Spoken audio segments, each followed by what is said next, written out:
بسم الله الرحمن الرحيم sidii horeyba aan u sharaxnay waxaan example ka bixin doonaa hadeertaan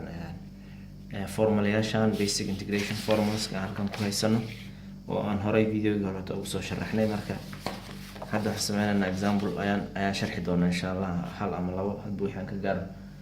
example koowaad oo aan sharxi doono waxaa la yiraahdaa waa kan haddii aan haysano kala tusaalahan kaleeto integration limitskiisana uu yahay minus 1 to 2 1 over 3 plus 2x dx sidaan u xalinaynaa integrationka noocan ah sida haddaan formulayaasha aan u laabano oo kaleeto ma haysano wax yani 3 plus 2x 1 over 3 plus 2x wax formulayaashanada kuma haysano marka waa inaan ka dhigno qaab oo formulayaashanada aan haysano ama qawaacida aan haysano waa inaan u ekaysiin example aan haysano kadibna aan isticmaalno qawaacida ayada si aan taas aan u sameyno waxaan sameynaa marka waxaa la dhahaa waxaan dhahnaa u waxaan tusaale kale 3 plus 2x waxay la eg tahay u ayaan dhahnaa u is equal to 3 plus 2x du amaba derivative-ka oo u wuxuu markaas noqonayaa waxaa la yihahdaa 2 dx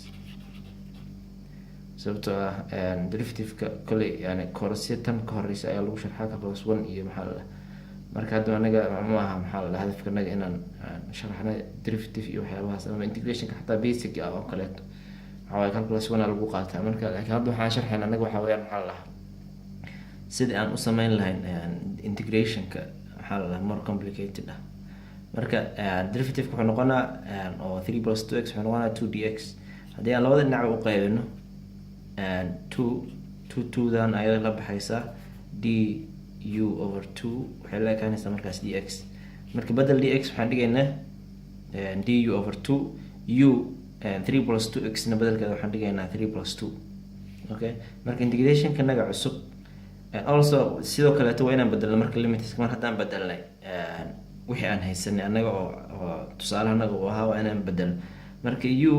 marka ay x la eg tahay maxaa la yiraahdaa negative 1 u maxay noqonaysaa u waxay noqonaysaa 3 lagu daray 2 lagu dhuftay minus 1 oo noqonaysa waxaa la yiraahdaa 1 marka ay x la eg tahay ilan x limitna oo waxay ahayn x hadda waxaan rabnaa inaan ka dhigno waxa dhanba u inaan u bedelno marka x markay la eg ayadana waxaa la yiraahdaa 2 u waxay noqonaysaa maxaa la dhahaa 3 lagu daray 2 lagu dhuftay 2 oo la eg 7 marka integrationka naga cusub wuxuu noqonayaa waxaa la yiraahdaa integration 1 minus 1 waxaan ku bedelaynaa 1 2 gana waxaan ku bedelaynaa 7 okay 1 over u 3 plus 2x maxaan ka dhignay u baan ka dhignay marka u ayaan bedelkeeda ku bedelaynaa du lagu dhuftay marka dx bedelkeedana waxaan dhigaynaa du over 2 okay marka du over 2 waxay la mid tahay sidoo kaleeto 1 half lagu dhuftay du marka 1 half-ka minus 1 half-ka banaankaan u saari karnaa integration waxaa dhinaa 1 half lagu dhuftay integration 1 to 7 1 over u du okay hadda marka waxaan u laabanaynaa qawaaniintii formulayaashii aan horey u sheegnay oo ah maxaa la dhahaa integration waxaan yidhi integrationka oo 1 over x wuxuu la egyahay sida halkanba ku arki kartaan integrationka oo 1 over x dx wuxuu la egyahay ln x annaga marka waxaan haysanaa 1 over u marka oo bedelka x waxaan haysanaa u marka waxaan dhahaynaa 1 half oo halkan inoo yaalay integrationka oo 1 over u wuxuu noqonayaa maxaa la dhahaa ln u okay integrationkana waa 1 to 7 okay tan marka waxay la sii ekaanaysaa amaba ay noqonaysaa maxaa la yiraahdaa marka hadda waxa aan sameynayna waxaa waaye udi waxaa arqaamta marka ku bedeleynaa ama lambarada maxaa la dhahaa limitska integrationka ku bedeleynaa marka waxaan haysanaynaa lin oo marka koowaad uda 7 aan ka dhigaynaa plus 1 half kan ayaan iloobin 1 half lagu dhuftay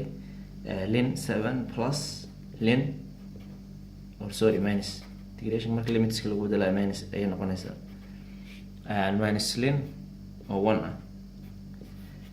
sida aad taqaanaan ama sidii horeeto maxaa la dhahaa ay tahay lin oo 1 waxay noqonaysaa maxaa la dhahaa 0 marka jawaabta ugu dambeysa ee aan helayna waxay noqonaysaa maxaa la dhahaa one half amaba nus amaba maxaa la dhahaa